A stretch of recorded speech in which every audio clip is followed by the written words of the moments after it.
중학교에서 역사 공부를 시작하게 되면요, 역사 선생들이 클래스에서 첫 시간에 늘 하는 말이 있습니다. History repeats itself. 역사는 반복되는 것이다 라는 말이죠. 역사를 배우는 이유에 대해서 말하면서 그 이유는 역사는 꼭 반복되어질 수 있는 것이기 때문에, 그리고 그래 왔기 때문에 그런 거다 하고 설명하면서 잘 인용하는 말입니다. 오늘 본 말씀이 창세기 4장인데요 가인 이야기입니다. 그런데 3장이랑 한번 비교해 보면 정말 반복이에요.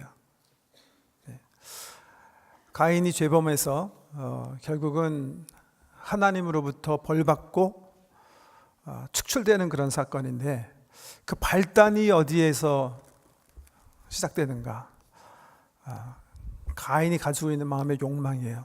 아담이 선악과 따 먹음으로 하나님과 같이 되고 싶은 욕망을 절제하지 못했기 때문에 범죄한 것처럼, 가인 또한 이 절제되지 않은 욕망이 문제예요. 아벨이 있는데 동생 재산을 하나님께서 받으셨어요. 근데 자기 재산 받지 않는 거예요. 자기가 작아 보이는 거예요.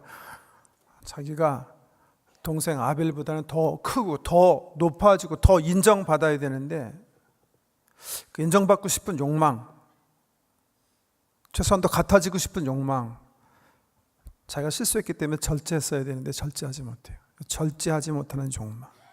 야고보서가 이렇게 얘기하죠. 욕심이 잉태한 즉 죄를 낳고, 죄가 장성한 즉 사망을 낳는다. 죄의 모든 신앙은 시작은 우리 마음 속에서 잉태되어지는 욕심이라는 걸 기억하셔야 돼요. 그게 우리의 육체의 정욕적인 것이건, 성적인 것이건, 안목의 정욕, 탐심 같은 거예요. 뭔가 갖고 싶어 하는 어떤 욕망이건, 이생의 자랑, 관계적인 측면에서 남보다 더 앞서고 싶고 높아지고 싶은 욕망이건, 어떤 욕망이건, 죄의 시작은 우리 마음속에서 잉태되어지는 욕망으로부터, 그 욕망이 절제되지 않았을 때 시작되는 거예요. 아담의 경우도 마찬가지고 가인의 경우도 마찬가지예요. 반역의 이야기죠. 아담의 이야기가 하나님을 향한 반역의 이야기라면, 가인의 이야기는 형제에 대한 반역이에요. 자기 동생에 대한 반역이에요.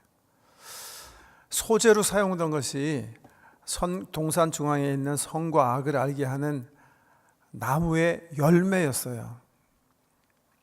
가인의 이야기에서는 땅의 소산물, 역시 땅의 열매였어요. 결과적으로 선악과 이야기는 아담과 하와가 죽음을 두려워하는 이야기로 전개되는 반면에, 가인의 얘기는 죽음이 현실로 다가오는 그런 얘기입니다. 죄범한 이들에게 하나님께서 나타나셔서 질문하시는 것도 굉장히 유사해요. 아담아, 내가 어디 있느냐 질문하셨는데, 가인에게 나타나셔서 가인아, 내 동생 아벨이 어디 있느냐 질문하세요. 이때 아담과 가인의 반응도 흡사해요. 회피하는 거예요. 하나님, 정말 제가 하나님 말씀대로 살지 못했습니다. 이렇게 회개 국면으로 나갔으면 정말 좋았을 것 같은데, 아담은 뭐라 그랬죠? 제 잘못이 아닙니다. 당신이 만들어서 내게 준 이 여자가 잘못했기 때문에 제가 이렇게 부끄럽게 됐습니다. 주님을, 하나님 무서워하게 됐습니다. 책임지지 않고 회피하는 거예요. 가인은 뭐라고 대답하죠? 오늘 본문에 내가 당신이 만들어 놓은 동생놈 책임지는 사람입니까? 역시 회피하는 거예요. 자기가 잘못한 그 범죄 사실은 그냥 은폐해버리기 원하는 거예요. 하나님의 심판도 굉장히 유사해요. 너희가 죄를 범했기 때문에 땅이 너희를 저주할 거다. 땅이 너희를 돕지 않을 것이다. 고생하게 될 것이다. 그렇게 선포하시고, 결국은 사는 곳에서 살지 못하도록 추방하세요. 아담은. 가인은 그 땅에 살지 못하고 가족으로부터 떠나서 유리하는 삶을 살게 돼요. 둘 다 있던 장소에서 향하는 방향은 다 동쪽이에요. 에덴의 동쪽으로 아담과 하와가 이삭이 이동하기 시작했고, 가인이 범죄한 땅에서 있지 못하고 다시 동쪽으로 점점 나아가는 그런 모습을 유사하게 이 3, 4장에서 볼 수가 있습니다. 이 가인 얘기하면 특별히 우리가 가끔 이렇게 질문받는 그런 질문이 있어요. 가인이 마지막에 하나님 심판하셨을 때 하나님께서 내게 내리신 형벌이 너무나 중합니다. 그렇기 때문에 이제 나를 만나는 사람마다 나를 죽이려고 할 겁니다. 이렇게 가인이 고백했는데 이상하지 않느냐. 지금 이 세상에 지금 존재하는 사람은 아담, 하와, 그다음에 가인과 아벨이었는데 아벨은 죽였으니까 세 식구 남았는데, 그러면 엄마 아빠인 아담과 하와가 가인을 죽이려고 했기 때문에 가인이 겁먹어가지고 하나님 나를 좀 도와주세요. 다른 사람이 나를 죽이지 못하게 도와주세요. 그렇게 했단 말인가. 그런데 말씀해 보면 나를 만나는 자마다 나를 죽이겠다 이렇게 한 거를 봐서 이미 이 말씀의 정황으로 보면 아담과 하와 외에 지구상에 여러 사람이 있었다는 것을 암시하고 있지 않는가, 이런 질문 하시죠. 여러분 어떻게 대답하세요? 성경을 역사적 문헌으로 보면 제 생각에는 5장 3절과 4절이 대답이 될 수가 있을 거예요. 5장에 이렇게 대답하세요. 아담은 130세의 자기의 모양 곧 자기의 형상과 같은 아들을 낳아 이름을 셋이라 하였고, 아담은 셋을 낳은 후 800년을 지내며 자녀들을 낳았으며 그는 930세를 살고 죽었더라, 이렇게 기록되고 있어요. 네. 가인이 아벨을 죽였을 때가 연대적으로 보면 어느 정도인가, 대충 아담과 하와가 130세 됐을 때예요. 아담과 하와는 언제 시집장가 갔죠? 30대 됐을 때인가요? 그게 아니죠. 언제죠? 이 사람네는 태동되자마자예요. 하나님께서 만드시자마자 성년으로 만드신 거예요. 그래서 만드시자마자 결혼식 하는 거예요. 하나님 주례로. 130년 동안 이미 결혼 생활을 해온 거예요. 아담과 하와의 자녀가 몇 명 있었을까? 성경은요 기록하지 않아요. 왜? 그 이야기는 관심 밖이에요. 지금은요. 아담과 하와가 난 딸이 있었을까? 데피니틀리 있었죠. 그래야 결혼할 대상이 있을 거 아니에요. 유대인 전승에 의하면 가인과 아벨은 각각 누이와 결혼해요. 당연하죠. 누이들밖에 없었을 테니까. 그러면 그 외에 자라난 그 아담과 하와가 출생한 사람이 없었을까? 그렇지 않다고 생각해요. 유대인들은 많은 자녀를 뒀을 거예요. 성경이 기록하지 않을 뿐이에요. 130년 전에도 아이를 낳았을 것이고, 그 아이 가운데 다시 결혼해서 또 아이를 낳았을 것이고, 130년이라는 세월 속에 충분하게 이 핵가족 이후에 여러 자녀들이 출산되어서 이미 지구상에는 여러 사람이 함께 있었을 것이다, 그렇게 보는 거죠. 역사적으로 이 성경을 해석하면 그런 관점에서 가인이 두려워하는 사람은 자기 사촌들이었을 거예요. 자기 가족 식구 외에 굉장히 가까운 인친척이 된 그런 사람들이었을 것이다, 그렇게 보는 거죠. 그 숫자가 얼마 됐는가? 성경에 적지 않아요. 그런데 제가 말씀드린 것처럼 성경을 읽으면서 말이죠, 그렇게 헬라식으로 분석적으로 과학적으로 가인이 두려워한 사람은 누구였을까 이렇게 읽으시는 것은 정말 잘못 읽으시는 거예요. 특별히 히브리 문학으로 쓰여진 구약 성경 읽을 때는 정말 잘못 읽는 거예요. 히브리 문학은 문학 자체에 그 초점이 how가 아니에요. 어떻게 일이 전개되었는가 아니에요. 왜 이 일을 하나님께서 여기에 기록해 놓으셨는가, 이게 중요한 퀘스천이에요. 그런 의미에서 제가 좀 전에 말씀드린 History repeats itself, 역사는 반복된다 하는 것은 우리 삶에 있어서 굉장히 성경을 해석하는데 중요한 원리를 우리에게 얘기해 주고 있는 교훈이기도 해요. 무슨 말씀이냐면요, 이 사건을 여기다 기록해 놓은 이유는 이 똑같은 사건이 이 성경의 수신자인 출애굽 이스라엘 백성뿐 아니라 지금 우리가 20세기 살던 21세기를 살던 이 말씀을 받는 우리들의 삶 속에서도 똑같이 이루어지고 있다, 똑같이 나타날 수 있다는 거예요. 그 히스토리는 계속 우리 삶 속에서 반복되어지고 있기 때문에 주께서 이 말씀을 하이라이트해서 이 성경에 기록해 놓으신 거예요.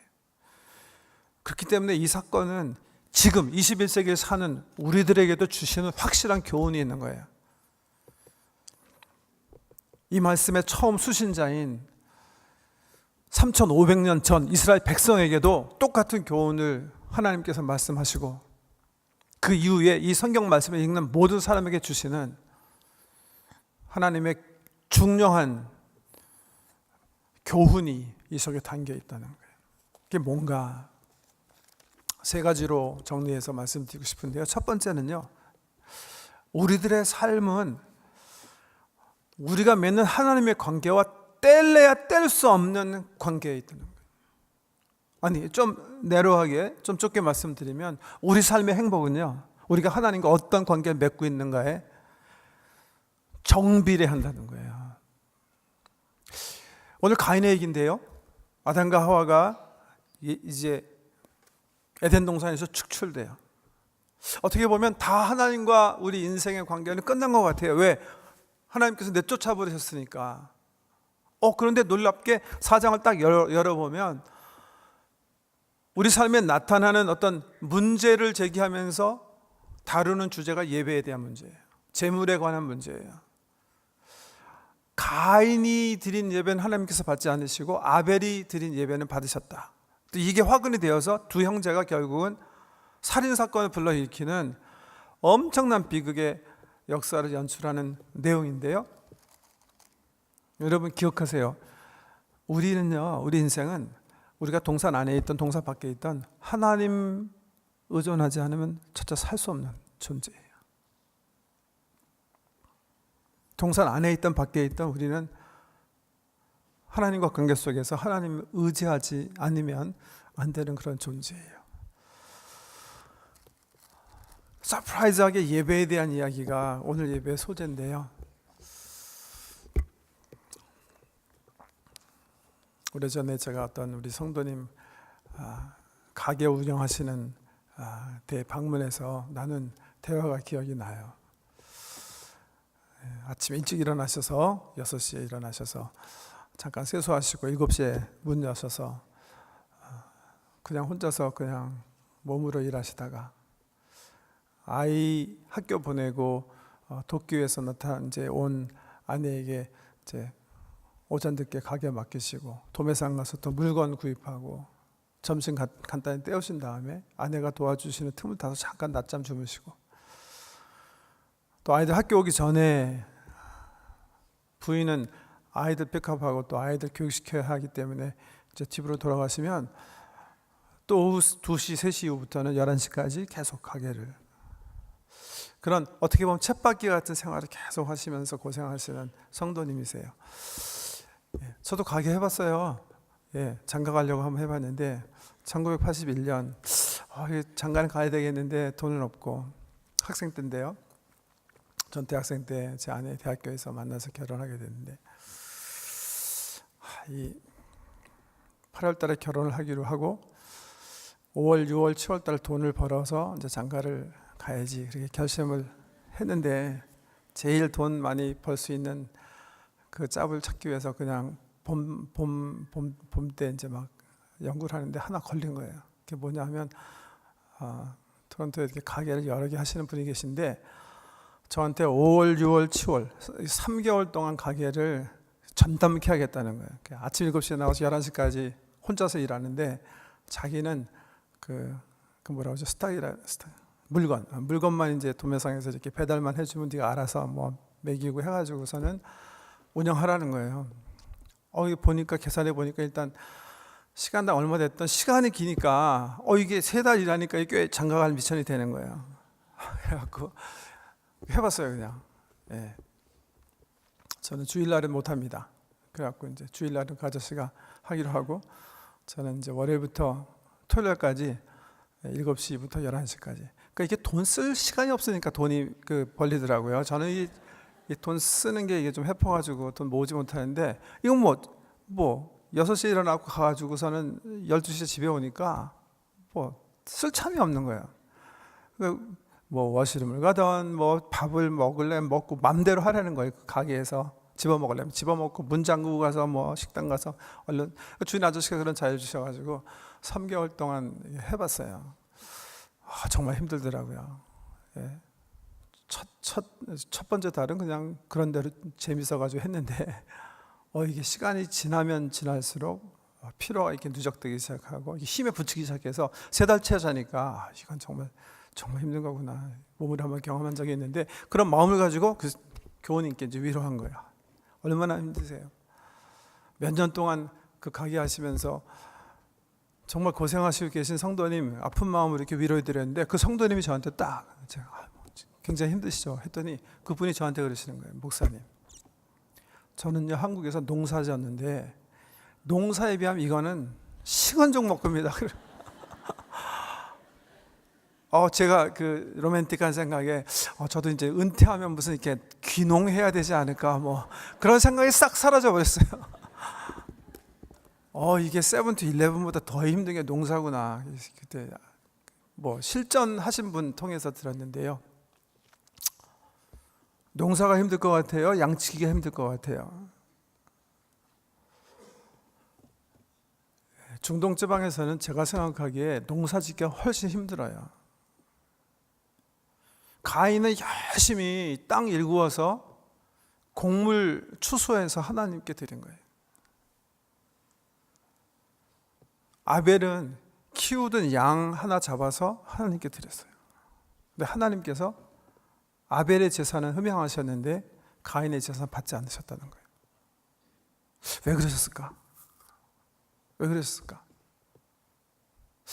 우리 주님은 주로 이렇게 육식을 좋아하시는 분이신가? 채식은 이렇게 좀 탐탁지 않게 여기시는. 왜? 또 성경에 보면 이렇게 제사를 주로 얘기하시면서 피의 제사, 양, 소, 염소, 없으면 비둘기 이런 거 얘기하시는 거를 미뤄봐서 더 이 피의 제사를 좋아하시는 게 아닌가. 근데 또 레위기 우리가 읽고 있지만 딱 그런 건 아니잖아요. 왜? 2장에 보면 소제는 밀가루 곱게 빻아서 곡물 빻아가지고 빵 만들어서 하나님께 드리는 거잖아요. 매일 제사장들이 아침 저녁으로 소제 드리게 돼 있거든요. 그럼 뭐가 잘못됐다는 거예요? 왜 하나님께서 이 받으셨다는 것도 좀 우리가 질문하고 싶은데, 어떻게 두 사람이 하나님께서 내 재물을, 내 예배를 받으셨다는 걸 알 수가 있었을까? 여긴 나오지 않지만 아마 구약성경 읽어보면 때로 하나님께서 이스라엘 백성들이 또 하나님의 종들이 예배드릴 때 불을 내리셔서 그 재물을 핥아 이렇게 막 하나님께서 받으셨다는 증거를 남기실 때가 있어요. 예를 들면 우리가 잘 아는 사건 가운데 갈멜산에서 엘리야와 850 바알 선지자들이 송아지 잡아놓고 예배드렸던 거 기억나시죠? 하늘에서 불을 하나님께서 내리셔서 엘리야의 제단을 훑으시잖아요. 그런 것처럼 아마 아벨과 가인이 아마 기대하지 않고 예배드렸을지도 몰라요. 그런 걸 경험하지 못했을 테니까, 항상 경험한 거 아니었을 테니까. 근데 두 사람이, 한 사람은 양, 한 사람은 곡물 가지고 하나님께 예배드리는데, 하나님께서 예상치 않는 어떤 초자연적인 현상으로 내가 이 예배를 기뻐한다는 것을 드러내신 것 같아요. 예를 들면 하늘에서 불을 임하게 하셔서 아벨의 제물은 태워버리신 거예요. 근데 가인은 똑같이 자기가 농산물을 가지고 예배드렸는데 자기 예물은 그대로 있는 거예요. 성경에 보면 가인이 어떻게 했어요? 내가 뭔가 하나님 마음을 흡족하게 해드리지 못했구나. 회개했어요? 자기 자신을 살폈어요? 그렇지 않았어요. 가인이 뭐라 그랬어요? 심히 분하여, 내가 똑같이 하나님께 예배드렸는데 왜 제 예배는 받고 내 예배는 받지 않았을까? 분노하게 되었다, 이렇게 얘기하고 계세요. 왜 하나님이 아벨의 제사를 받으셨는데 가인의 제사를 받지 않았을까? 재물 문제예요? 어떻게 생각하세요, 여러분? 성경에 보면요, 하나님은요 외형적인 거에 그렇게 많이 관심 가지 않으세요. 양을 중요하게 생각하시지도 않고요. 그런데 중요하게 생각하시는 거 있어요. 외형과 형식보다 뭘 중요하게 생각하세요? 우리 속사람, 우리 마음의 상태 혹은 태도 굉장히 중요하게 생각하세요. 우리 하나님은 중심을 보시는 하나님이시거든요. 양을 중요하게 그렇게 생각하지 않으세요. 질은 굉장히 중요하게 생각하세요. 기억하세요?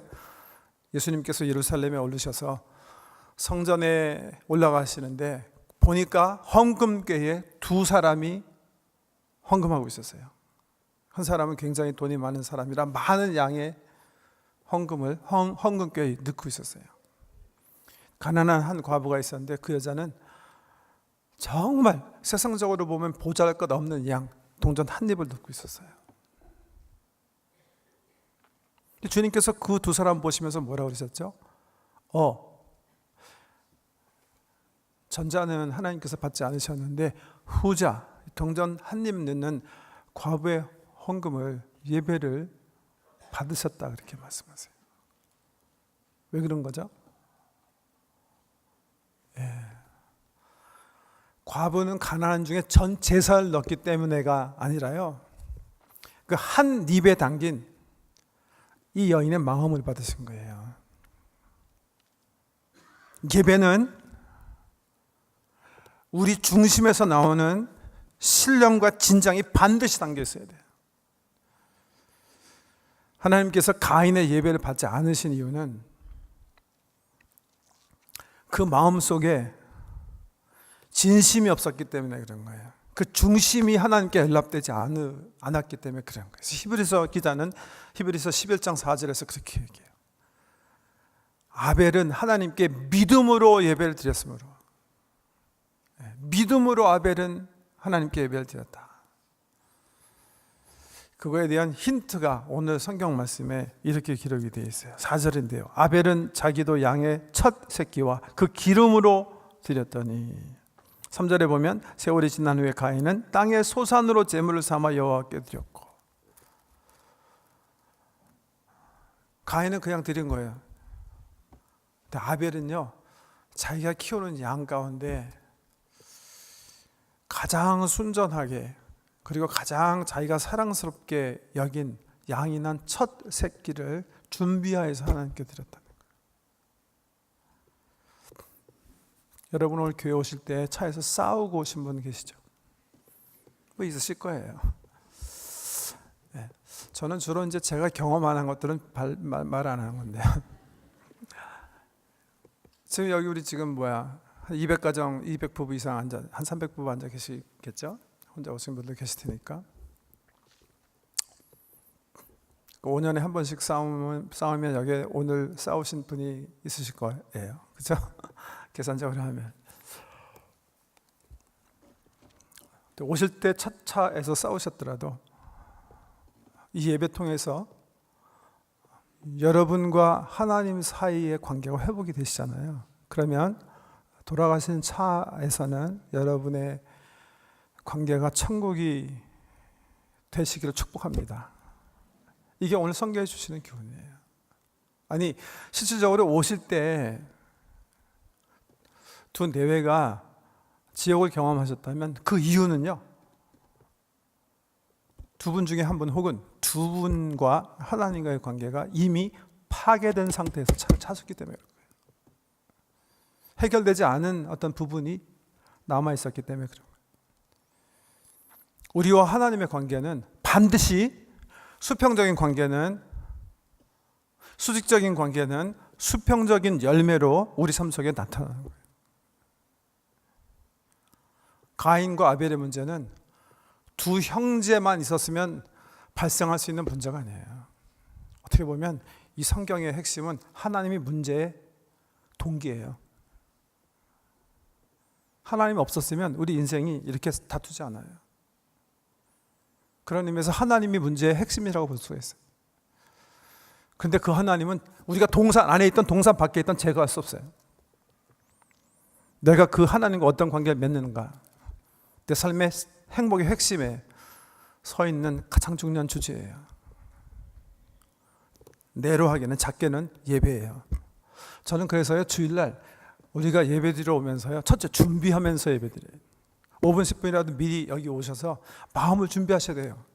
하나님, 내가 이 예배를 통해서 주님을 섬기기 원합니다. 주님을 볼 수 있기 원합니다. 제가 신령과 진정으로 truly and sincerely 하나님을 예배하기 원합니다. 제가 드리는 찬송이 주님 보좌에 상달되기 원합니다. 정을 통해서 주신 말씀이 제 영혼에 꽂히기 원합니다. 내가 준비한 헌금이 하나님 기쁘시게 하기 원합니다. 그 은총 가운데 우리 가운데 사랑의 교제가 나타나기 원합니다. 예배 주시는 축복이에요. 어떤 분들 가운데서는 그 은혜를 매일 누리기 위해서 주님을 찾는 분도 계실 텐데 또 많은 분들 그러지 못하시잖아요. 삶의 분께서 이 예배 시간만이라도 가인처럼요, 하나님과 관계가 틀어지시면 안 돼요. 기억하세요. 저와 여러분이 드리는 예배 심판자는 하나님이세요. 저기 우리 지금 500여 명 참석하고 계신데 한 분 한 분은 지금 하나님의 심판 속에 계신 거예요. 아, 이건 가인이다. 가인 같은 자다. 예배 가운데 그렇게 판단받으시면 안 돼요. 내 예배가 하나님 흠양하실 만한 그런 중심의 예배가 이루어져야 돼요. 그런 의미에서 저도 책임이 있어요. 예배를 돕는 모든 성격도 책임이 있는 거예요. 그렇지만 기억하세요. 저희는 도움이에요. 메인 캐릭터는요, 주연은요, 여기 참석하신 모든 분들이세요. 예배는 하나님께서 심판자이신 우리들의 연극이에요. 근데 주께서 보시는 것은 우리의 마음과 태도예요. 여기서 인정받으셔야 그 은혜가 우리의 횡적인 삶 속에서 나타나서 우리의 삶이 행복해질 수가 있어요. 예배 잘 드리세요. 예배 잘 드셔야 됩니다. 예배를 잘못 드리면 가인처럼 안 드리니만 못하는 삶의 아픔의 역사를 우리가 만들어내요. 두 번째, 죄에 대해서 굉장히 중요한 말씀 하시는데요. 지난주에 우리가 나눈 말씀의 반복일 수가 있겠어요. 특별히 죄의 권세성에 대해서 웅변적으로 주께서 말씀하면서 가르쳐 주시는 부분이 굉장히 중요한 부분인데요. 6절 말씀 보세요. 여호와께서 가인에게 이르시되 내가 분하여 함은 어찌미며 안색이 변함은 어찌미냐. 내가 선을 행하면 어찌 낫을 들지 못하겠느냐. 선을 행하지 아니하면 죄가 문에 엎드려 있느니라. 죄가 너를 원하나. 다시 그 부분 반복해서 한번 읽어드릴게요. 생각해 보세요. 죄가 문에 엎드려 있느니라. 죄가 너를 원하나. 우리가 보통 죄 그러면 하나님께서 만들어 놓으신 어떤 룰, 그런 원칙을 내가 이렇게 지키느냐 안 지키느냐가 죄다 이렇게 생각하는데, 그래서 죄가 이렇게 상형 문자화된 어떤 그런 거라고 생각하시죠? 룰. 근데 죄에 대해서 하나님께서 말씀하시면서 하나님께서 말씀하시는 거예요. 가인에게. 가인이 지금 굉장히 열받았거든요. 하나님께서 아벨 재산을 흩으셨는데 내 재산 받지 않아요. 지금 분이 그냥 가득한 거예요. 그 상태에 있는 가인에게 하나님께서 나타나셔서 죄에 대해서 강의해 주시는 거예요. 뭐라고 강의하세요? 죄가 지금 네 문 앞에 엎드려져 있다. 그리고 죄가 너를 디자이어 하고 있다. 엎드렸다, 디자이어 했다. 이상하죠? 기억하세요? 욕심이 잉태한 즉 죄를 낳고 죄가 장성한 즉. 하나님께서 죄에 대해서 묘사하시면서 뭔가 어떤 룰이 아니라 살아있는 어떤 인격체를 표시해요. 죄가 지금 나를 삼키기 위해서 문 앞에서 우리 아까 장로님 기도하신 것처럼 우는 사자처럼 나를 삼키기 위해서 딱 지켜보고 있는 거예요. 그러면서 이 죄가요, 이 인격체가요, 이 사자같이 표효하면서 나를 desire 한대요. 나를 사모하고 있다는 거예요. 함께 하기 위해서. 보통 19세기 이후에 프로이드라는 심리학자 이후에 현대사회가요, 죄를 사이콜로지컬하게 해석해요. 내 속에서 있는 어떤 상처로부터 유발된 치유받아야 되는 어떤 것이다 이렇게 표현하는데요, 굉장히 낭만적인 거예요. 성경에서 표현하는 죄는 그렇게 호락호락한 그런 내 과거의 어떤 아픔 정도가 아니에요. 내 주의를 표요하는, 나를 삼키려고 하는 정말 귀신적인 거예요. 근데 인격적인 어떤 힘이에요. 권능으로 나를 삼키기 위해서 내 주의를 배회하는 권세예요. 죄예요. 죄는 그렇기 때문에 굉장히 무서운 거예요. 나로 하여금 반드시 내 삶 속에 사망을 잉태하게 하기 위해서 지금 이 순간에도, 지금 우리가 이 예배당 문을 나가서 각자 맡긴 삶의 터전에 돌아가서 사는 그 주변에 어슬렁거리는 인격체 같은 거라는 걸 기억하셔야 됩니다. 그런데 이 죄에 대해서 얘기하시면서 오늘 이 가인 얘기 보면 정말 하나님께서 중요한 말씀 한마디 하세요. 죄가 지금 가인아 내 문 앞에 엎드려져 있고 너를 삼키기 위해서, 너를 사모하면서 지금 입을 쫙 벌리고 있는데, 그런데 뭐라고 얘기하셨어요? 7장 마지막에 보면 너는 죄를 다스릴지니라. 너는 죄를 다스릴지니라. 히브리 성경에 보면 팀쉘 이렇게 표현하셨는데요, 팀쉘, 너는 죄를 다스릴지니라. 이게 무슨 말일까요?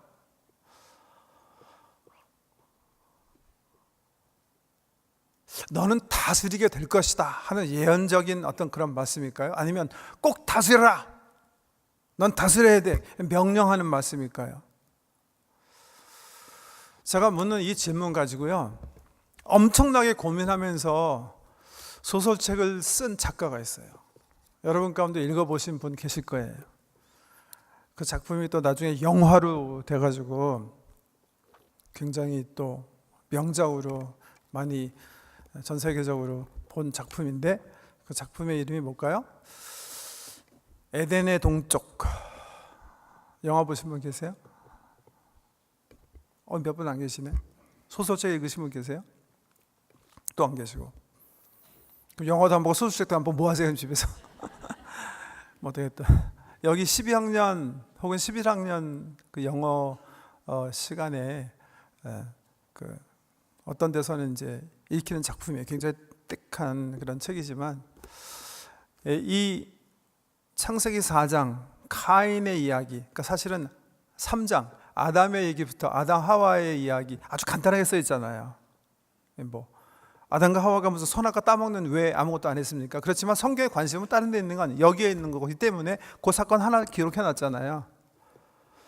가인의 사건도 마찬가지죠. 가인도 이 외에 삶이 있었을 거예요, 그죠?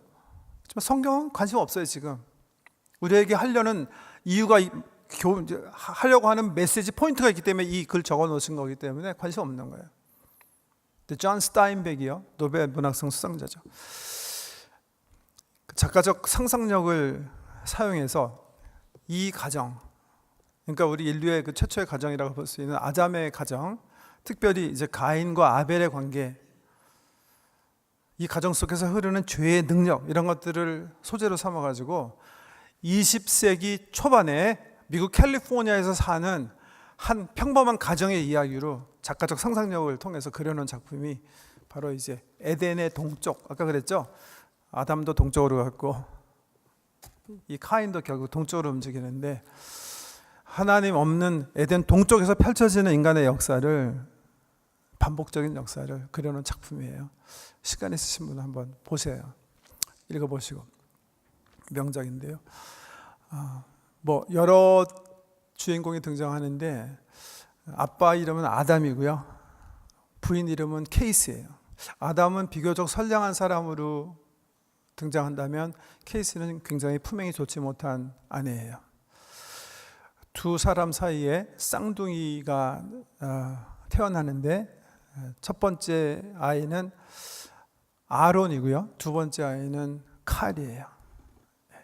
네 식구가 펼치는 이야기인데 각각 뭔가 이게 죄와 이렇게 연결이 돼 있어요.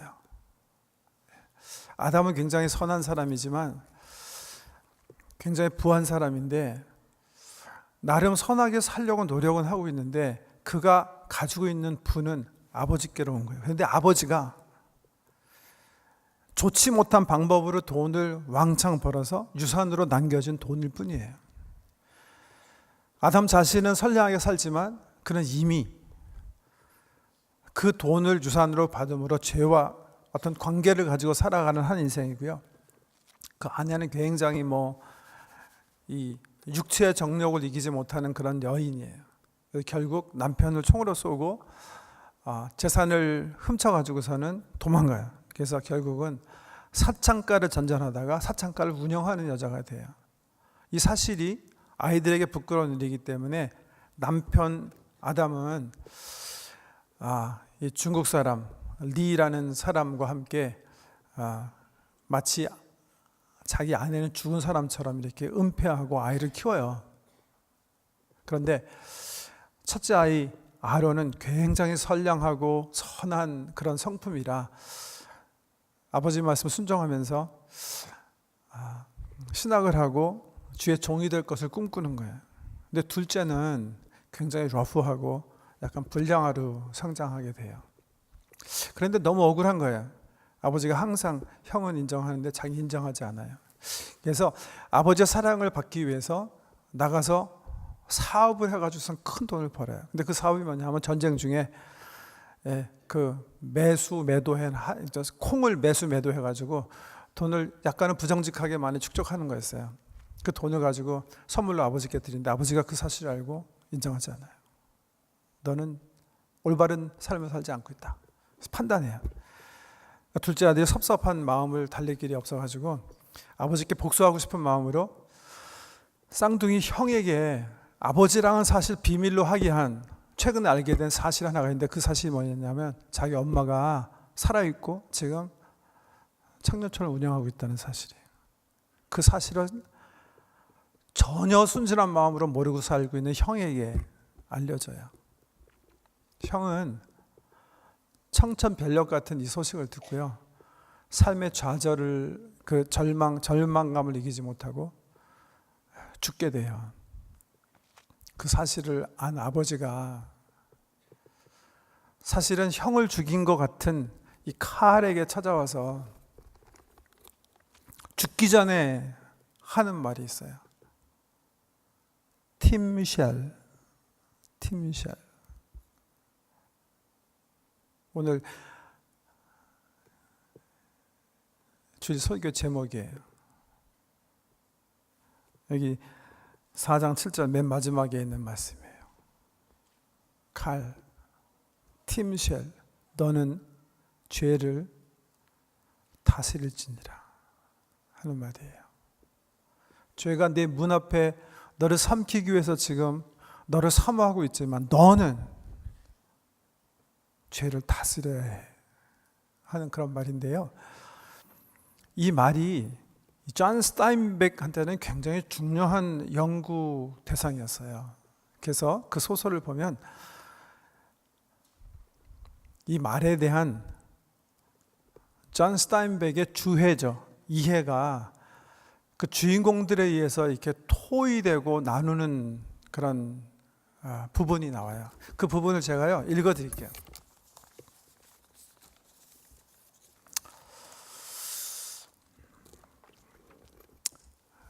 흠정역 성서에는 이렇게 쓰여 있더군요. 흠정역 성서는 킹 제임스 버전 얘기하는 거예요. 흠정역 성서에는 이렇게 쓰여 있더군요. 너는 죄를 다스릴 것이다 라는 구절이었어요. 이 말은 카인이 죄를 이겨내리라는 일종의 약속이었기 때문이에요. 그 후 미국 표준 성서 한 권을 구입했어요. American Standard Version. 그런데 이 책에는 이 구절이 다르게 번역되어 있더군요. 너는 죄를 다스려라. 이건 큰 차이입니다. 이것은 약속이 아니라 명령이에요.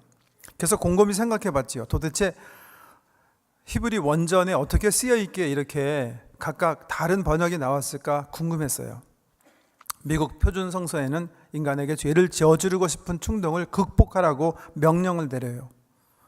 여기서 죄는 그러면 무지로 볼 수 있겠죠? 그런데 흠정역 성서에는 너는 죄를 다스릴 것이다 라고 약속을 하는 것으로 번역이 되어 있어요. 그러니까 인간이 확실하게 죄를 극복할 것이라는 뜻이죠. 그러나 팀샬이라는 히브리어는 제가 연구해 보니까 Thou mayst, you may, 너는 할 수도 있을 것이다 로 선택의 기회를 주는 단어입니다. 어쩌면 이것은 세상에서 가장 중요한 단어일지 모르겠어요. 선택의 길이 열려 있다는 말이니까요. 요컨대 책임을 인간에게 돌리고 있는 것입니다. 교과서나 교회에서 너는 다스려라 라는 말에서 명령조를 느끼고 그 말에 복종하는 사람이 수백만 명이나 됩니다. 그리고 너는 다스릴 것이다 라는 글 속에서 신의 예정서를 느끼는 사람들이 또 수백만 명 있습니다.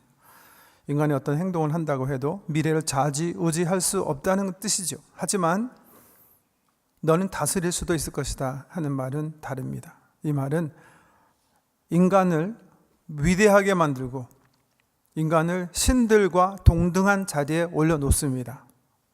인간은 자신의 악한 행동이나 추잡한 행위 혹은 형제를 살상하는 잔인한 일에 있어서 중대한 선택권을 지니고 있기 때문이죠. 정확하게 말씀드렸는데요. 존 스타인백이 이 팀샬이라는 말에서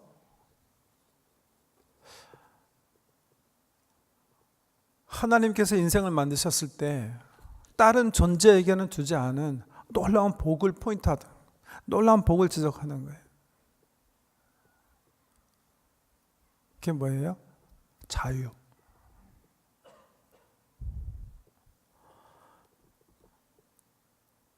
악에 대해서 NO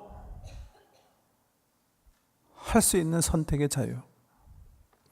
내 육체가 아무리 내 육체의 정욕이 아무리 나를 삼키려고 입 벌리고 있더라도 NO.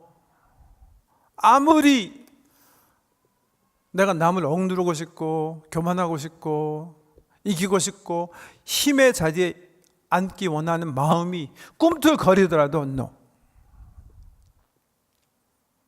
다른 사람보다 더 움켜쥐고 싶고 소유하고 싶은 마음이 내 속에서 꿈틀거리는 그 순간에도 나는, 사람은 하나님께서 자기의 형상으로 만드셨기 때문에 NO, 선택할 수 있는 자유자라는 거예요. 팀샬. 여러분, 이 장소를 떠나시든지 여기 계시든지 또 일상에 돌아가시든지 사단은요, 아니 우리의 욕망은 우리 속에서 사자처럼 우리를 삼키려고 포효할 거예요. 우리는 그걸 경험하며 살아요. 바울이 고백했던 것처럼 죄가 우리를 옥죄오는 그런 상황을 우리는 일상에서 늘 경험하게 될 거예요. 하나님께서 동물을 만드실 때는 그 본능적 욕구에 대해서 노할 수 있는 그런 자유를 허락하지 않으셨어요. 그렇게 높은 존재로 만들지 않으셨어요. 근데 사람을 만드셨을 때는 노할 수 있는 자유자로, 자유인으로 하나님 같은, 하나님을 닮을 수 있는 그런 권세를, 그런 능력을 허락하셨다는 거예요. 설교가 또 길어졌는데요. 일상에 돌아가셔서 생활하시면서 이 말씀 한마디 기억하셨으면 설교자로서 저는 만족할 것 같아요. 팀샬. 너는 내가 죄에 대해서 no, 유혹에 대해서 no 선택할 수 있는 자유인으로 만들어서 팀샬, 너는 죄를 다스릴지니라 하는 주의 음성 기억하시고 악을 버리고 선을 선택해서 사람으로 살아가는 저 여러분 되시길 주의 이름으로 축복합니다. 기도하겠습니다. 팀샬